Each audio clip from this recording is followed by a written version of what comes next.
আসসালামু আলাইকুম ওরহমতুল্লাহ। 1 মিনিট মাদ্রাসায় আপনাকে স্বাগতম। আজ আমি আলোচনা করব আজকে পবিত্র 10 মহররম আশুরার দিন। যারা রোজা আছেন তারা ইফতার সামনে নিয়ে এই ইসমে আজমের ছোট্ট দোয়াটি অবশ্যই পড়বেন। দরকার হলে ভিডিওটি সেভ করে নিন অথবা দোয়াটি লিখে নিন, খাতায় কলমে লিখে রেখে দিন অথবা স্ক্রিনশট নিয়ে দোয়াটি রেখে দেবেন। আশা করি আপনার মনে নেক আশা ইনশাল্লাহ পূরণ হয়ে যাবে খুব দ্রুতই। আমি অনুরোধ করছি আমলটির উদ্দেশ্যে ভিডিওটি সম্পূর্ণ দেখবেন। সারা দিনের রোজা শেষে রোজাদারের আনন্দের মুহূর্তই হলো ইফতার। হজরত আবু হুরায়রা রাদিয়াল্লাহু তাআলা আনহু থেকে বর্ণিত, নবী করিম সাল্লাল্লাহু আলাইহি ওয়াসাল্লাম বলেন, রোজাদারের জন্য দুটি আনন্দ। একটি আনন্দ হচ্ছে যখন সে ইফতার করে, আরেকটি হচ্ছে যখন সে প্রভুর সঙ্গে সাক্ষাৎ করবে। সুবহানাল্লাহ। তিরমিজি শরীফের একটি হাদিসে কথা বলা হয়েছে।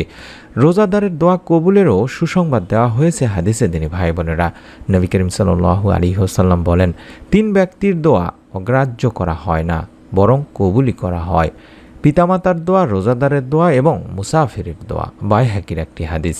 ইফতার খাওয়া শুরুর সময় হাদিসে বর্ণিত দোয়াগুলো পড়ে নেওয়া সুন্নত। তবে ইফতার সামনে রেখে আজানের আগ মুহূর্ত পর্যন্ত এই সময়ে হাদিসে বর্ণিত অন্যান্য দোয়াগুলো যত্ন সহকারে পড়া যেতে পারে।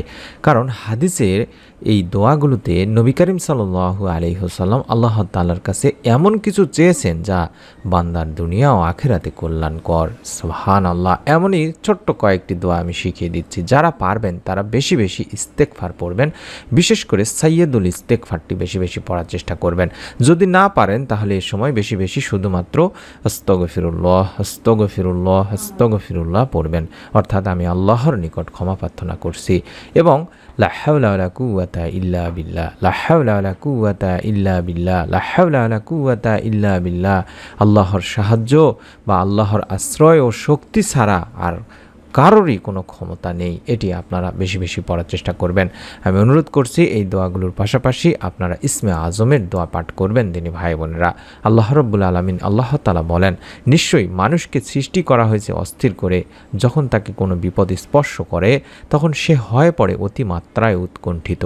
কোরআনুল কারিমে আল্লাহ তাআলা নিজেই বলেছেন। তাই আমাদের আল্লাহর রহমত থেকে নিরাশ হওয়া যাবে না। সর্বা অবস্থায় ভালো মন্দ সুখে দুঃখে সবসময় আল্লাহকে স্মরণ করতে হবে। মনে রাখতে হবে আল্লাহর দয়া এবং অনুগ্রহের চাদর সব সময় আমাদেরকে আবৃত করে রাখেন। তাই তো আল্লাহ রাব্বুল আলামিন আল্লাহ তাআলা বলেন, যদি তোমাদের উপর আল্লাহ রাব্বুল আলামিনের অনুগ্রহ তার দয়া না থাকতো তাহলে তোমরা ধ্বংস হয়ে যেতে। আর নিশ্চয়ই আল্লাহ অধিক তওবা গ্রহণকারী, প্রজ্ঞাময়।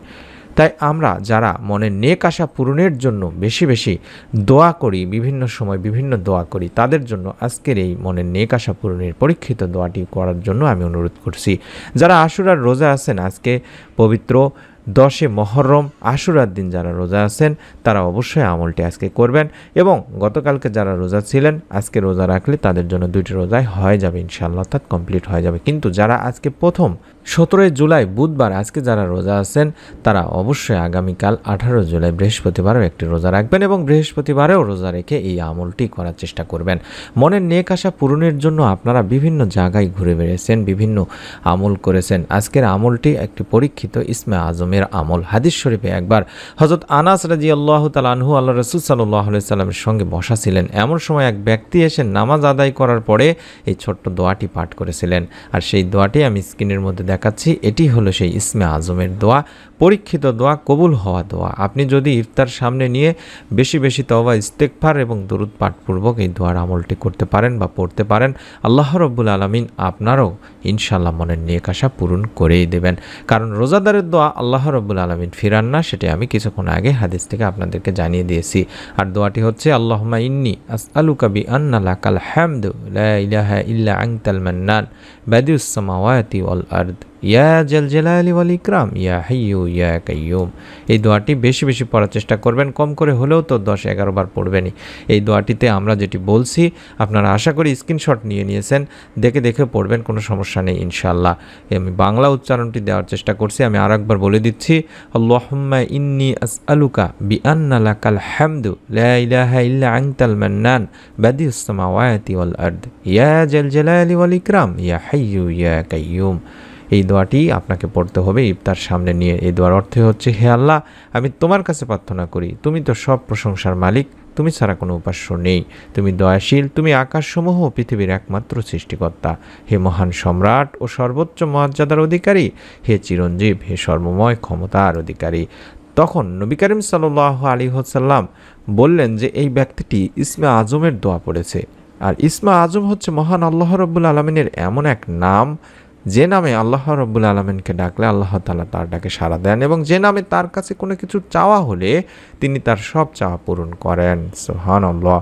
অর্থাৎ যে দোয়াটি আমি দেখাচ্ছি, এই দোয়াটি পাঠ করলে মহান আল্লাহ রব্বুল আলমিন বান্দার, মুমিন বান্দার মনের নেক আশাগুলো পূরণ করবেন। আল্লাহ তাআলা আমাদের সকলকে আমাদের মনের নেক ও ভালো ইচ্ছাগুলো পূরণের জন্য হলেও এই দোয়ার মাধ্যমে আল্লাহ তাআলার কাছে বেশি বেশি দোয়া করা তৌফিক দান করুন, আমিন।